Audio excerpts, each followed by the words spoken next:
ನಮಸ್ಕಾರ ಸ್ನೇಹಿತರೆ, ಸಿಂಪಲ್ ಆಗಿ ಒಂದು ಅಡಿಗೆಗೆ ಸ್ವಾಗತ. ಇವತ್ತು ಬೆಂಡೆಕಾಯಿ ಮಜ್ಜಿಗೆ ಹುಳಿ ತುಂಬಾ ರುಚಿಯಾಗಿರುತ್ತೆ. ಅನ್ನಕ್ಕಂತೂ ಒಳ್ಳೆ ಕಾಂಬಿನೇಷನ್ನು.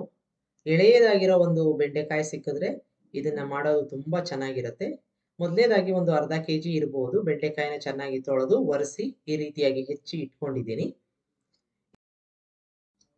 ಈಗ ಒಂದು ಮಿಕ್ಸಿ ಜಾರ್ಗೆ 3 ಹಸಿ ಮೆಣಸಿನಕಾಯಿ, 1 ಇಂಚಿನಷ್ಟು ಶುಂಠಿ, ಅದಾದ ನಂತರ ಒಂದು ಹಿಡಿಯಷ್ಟು ಕೊತ್ತಂಬರಿ ಸೊಪ್ಪು, 1 ಸ್ಪೂನ್ನಷ್ಟು ಜೀರಿಗೆ, 2 ಟೀ ಸ್ಪೂನ್ನಷ್ಟು ಕೊತ್ತಂಬರಿ ಬೀಜನ ಹಾಕೋತಾ ಇದ್ದೀನಿ.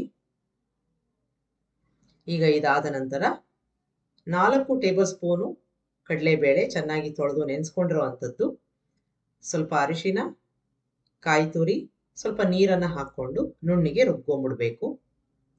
ಇದು ಪೂರ್ತಿಯಾಗಿ ನುಣ್ಣಿಗೆ ಆಗಬೇಕು. ಈ ರೀತಿಯಾಗಿ ಆಗಿದೆ.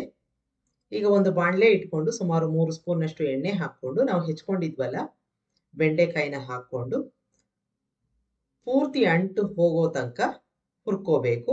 ಇದು ಸುಮಾರು ಒಂದು 6 ನಿಮಿಷ ಅಥವಾ 7 ನಿಮಿಷ ಆಗಬಹುದು. ಸಣ್ಣ ಊರಿನಲ್ಲಿ ಈ ರೀತಿಯಾಗಿ ಹುರ್ಕೋಬೇಕು.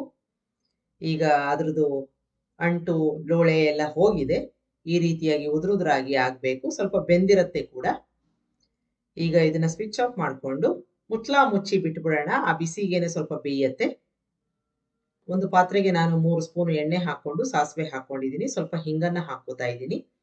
ಚೆನ್ನಾಗಿ ಚಟಪಟ ಆದ್ಮೇಲೆ ನಾವು ರುಬ್ಕೊಂಡಿದ್ವಲ್ಲ ಮಸಾಲೆ ಪದಾರ್ಥ ಅದನ್ನ ಹಾಕೋಬೇಕು. ಅದಕ್ಕೆ ಮುಂಚೆ ಸ್ವಲ್ಪ ಕರಿಬೇವಿನ ಸೊಪ್ಪು ಹಾಕೊಂಡು ಬಾಡಿಸ್ಕೋತಾ ಇದ್ದೀನಿ. ಈಗ ಮಸಾಲೆ ಹಾಕೊಂಡ್ಬಿಡೋಣ. ಅದ್ರ ಜೊತೆಗೆ ಸ್ವಲ್ಪ ನೀರನ್ನು ಸಹ ಹಾಕೋಬೇಕು. ಯಾಕೆಂತಂದ್ರೆ ಸ್ವಲ್ಪ ಗಟ್ಟಿ ಆಗತ್ತೆ. ಈಗ ರುಬ್ಕೊಂಡಿರೋದನ್ನ ಹಾಕೊಂಡು ಸ್ವಲ್ಪ ಗಟ್ಟಿ ಇದೆ, ಹಾಗಾಗಿ ಮಿಕ್ಸಿ ಜಾರ್ಗೆ ನೀರನ್ನ ಹಾಕೊಂಡು ಅದನ್ನು ಹಾಕೋತಾ ಇದ್ದೀನಿ. ಇದನ್ನ ಚೆನ್ನಾಗಿ ಮಿಕ್ಸ್ ಮಾಡಿಕೊಂಡು ಕುದಿಸ್ಕೋಬೇಕು. ಈ ಕಡಲೆ ಬೇಳೆದು ಹಸಿ ವಾಸನೆ ಇರುತ್ತಲ್ಲ ಅದು ಹೊಟ್ಟೋಗ್ಬೇಕು. ಈಗ ಇದಕ್ಕೆ 1 ಕಪ್ನಷ್ಟು ಮೊಸರನ್ನ ಕಡ್ದಿರೋ ಅಂಥದ್ದನ್ನ ಹಾಕೊಂಡು ತುಂಬಾ ನೀರಾಗಿ ಬೇಡ, ಕುದಿಸ್ಕೊಳ್ಳೋಣ. ರುಚಿಗೆ ತಕ್ಕಷ್ಟು ಉಪ್ಪು ಹಾಕೊಂಡು ಒಂದು 5 ನಿಮಿಷ ಸಣ್ಣ ಊರಿನಲ್ಲಿ ಕುದಿಸ್ಕೋಬೇಕು. ಆಗ ಗಟ್ಟಿ ಆಗತ್ತೆ. ಹಾಗಾಗಿ ಮಧ್ಯೆ ಮಧ್ಯೆ ಈ ರೀತಿಯಾಗಿ ಕೈ ಆಡಿಸ್ಕೋತಾ ಇರಬೇಕು. ನೋಡಿ, ಈ ರೀತಿಯಾಗಿ ಸಣ್ಣಗೆ ಕುದೀತಾ ಇದೆ. ಒಂದು 5 ನಿಮಿಷ ಕುದ್ದಾದ ಮೇಲೆ ನಾವು ಈಗಾಗಲೇ ಹುರಿದು ಇಟ್ಕೊಂಡಿರೋ ಅಂತ ಬೆಂಡೆಕಾಯಿನ ಇದಕ್ಕೆ ಹಾಕೋಬೇಕು. ಇದು ಹಾಕೊಂಡ್ಮೇಲೆ ಸ್ವಲ್ಪ ಗಟ್ಟಿ ಅಂತ ಅನ್ಸಿದ್ರೆ ಸ್ವಲ್ಪ ನೀರನ್ನು ಬೆರೆಸ್ಕೋಬಹುದು. ಈಗ ಮಿಕ್ಸ್ ಮಾಡ್ಕೊಂಡ್ಬಿಡೋಣ. ಮಿಕ್ಸ್ ಮಾಡ್ಕೊಂಡು ನೋಡಿದ್ಮೇಲೆ ಸ್ವಲ್ಪ ಗಟ್ಟಿ ಅಂತ ಆದ್ರೆ ಒಂದು ಅರ್ಧ ಕಪ್ಪು ಅಥವಾ 1 ಕಪ್ನಷ್ಟು ನೀರನ್ನ ಹಾಕೋಬೇಕು. ಇದನ್ನು ಸಹ ಒಂದು 5 ನಿಮಿಷ ಈ ರೀತಿಯಾಗಿ ಸಣ್ಣ ಊರಿನಲ್ಲಿ ಕುದಿಸ್ಕೊಂಡು ಸ್ವಿಚ್ ಆಫ್ ಮಾಡಿಕೊಂಡು ಬಡಿಸ್ಬೋದು. ಒಂದ್ಸಲ ಮಾಡಿ ನೋಡಿ, ತುಂಬ ರುಚಿಯಾಗಿರುತ್ತೆ. ಇನ್ನು ಮುಂದಿಂದು ಇಷ್ಟೇ ತಂಪಾಗಿರುವಂಥ ಬೇಳೆ ಬೇಡದೇ ಇರೋವಂಥ ತಂಬುಳಿ, ಸೌತೆಕಾಯಿ ತಂಬುಳಿ ಹೇಗೆ ಮಾಡೋದು ಅಂತ ನೋಡೋಣ. ಇದಕ್ಕೆ ಒಂದು ಫ್ರೆಶ್ ಆಗಿರುವಂಥ ಸೌತೆಕಾಯಿ ತೊಗೊಂಡಿದ್ದೀನಿ. ಸ್ವಲ್ಪ ಎಳೆದಾಗಿದ್ದರೆ ತುಂಬ ಚೆನ್ನಾಗಿರುತ್ತೆ. ಸಿಪ್ಪೆ ಎಲ್ಲ ತೆಕ್ಕೊಂಡು ಅದರ ಹಿಂಭಾಗ ಮುಂಭಾಗ ತೆಕ್ಕೊಂಡು ಕಹಿ ಇದ್ದರೆ ತೆಕ್ಕೊಂಬಿಡ್ಬೇಕು. ಇಲ್ಲಿ ನಾನು ತಿರುಳು ತೆಗಿತಾ ಇಲ್ಲ, ಹಾಗೆ ಹೆಚ್ಕೋತಾ ಇದ್ದೀನಿ. ತುಂಬ ಎಳೆದಾಗಿದೆ. ನಿಮಗೆ ಬೇಕಾದರೆ ಅದನ್ನು ತಿರುಳನ್ನ ತೆಗೆದುಬಿಟ್ಟು ಉಪಯೋಗಿಸ್ಕೋಬೋದು. ಇಲ್ಲಿ ನಾನು ಸ್ವಲ್ಪ ದಪ್ಪ ದಪ್ಪ ಚೂರುಗಳನ್ನಾಗಿ ಮಾಡ್ಕೋತಾ ಇದ್ದೀನಿ. ಒಂದೇ ಒಂದು ಸ್ವಲ್ಪ ಮಾತ್ರ ಸಣ್ಣದಾಗಿ ಹೆಚ್ಕೋತಾ ಇದ್ದೀನಿ. ಮಿಕ್ಕೆಲ್ಲವೂ ದಪ್ಪನಾಗಿ ಹೆಚ್ಕೊಂಡು ಇಟ್ಕೋತಾ ಇದ್ದೀನಿ. ಈಗ ಈ ರೀತಿ ಮಾಡ್ಕೊಂಡಾದಮೇಲೆ ಮಿಕ್ಸಿ ಜಾರ್ ತೊಗೊಂಡು ಅದಕ್ಕೆ ಈ ಸೌತೆಕಾಯಿಯನ್ನು ಹಾಕ್ಕೋಬೇಕು. ಇದ್ರ ಜೊತೆಗೆ ನಿಮಗೆ ಖಾರ ನೋಡಿಕೊಂಡು 1 ಅಥವಾ 2 ಹಸಿಮೆಣಸಿನ್ಕಾಯಿ ಆದರೆ ಸಾಕಾಗುತ್ತೆ. ನಾನಿಲ್ಲಿ ಒಂದೇ ಒಂದು ಹಸಿಮೆಣಸಿನ್ಕಾಯಿನ ಹಾಕ್ಕೋತಾ ಇದ್ದೀನಿ. ಅದ್ರ ಜೊತೆಗೆ ಒಂದು ಸುಮಾರು 3 ಸ್ಪೂನಷ್ಟು ಕಾಯಿ ತುರಿ ಹಾಕ್ಕೋಬೇಕು. ಈಗ ಇವೆಲ್ಲವನ್ನು ರುಬ್ಕೊಂಬಿಡೋಣ. ನೀರು ಹಾಕೋದು ಬೇಡ, ಸೌತೆಕಾಯಲ್ಲಿ ಇರೋ ನೀರೇ ಸಾಕು.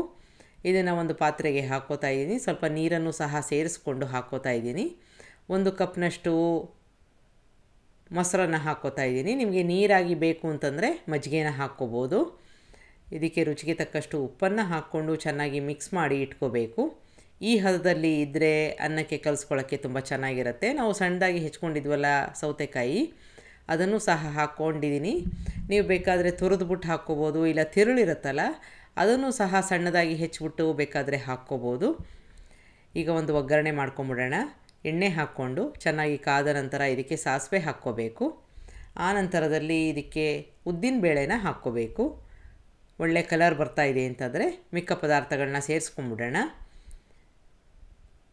ಈಗ ಇದಕ್ಕೆ ಕರಿಬೇವಿನ ಸೊಪ್ಪು, ಆನಂತರದಲ್ಲಿ ಕೆಂಪು ಮೆಣಸಿನಕಾಯಿ, ಸ್ವಲ್ಪ ಅರಿಶಿನ ಹಾಕ್ಕೋತಾ ಇದ್ದೀನಿ.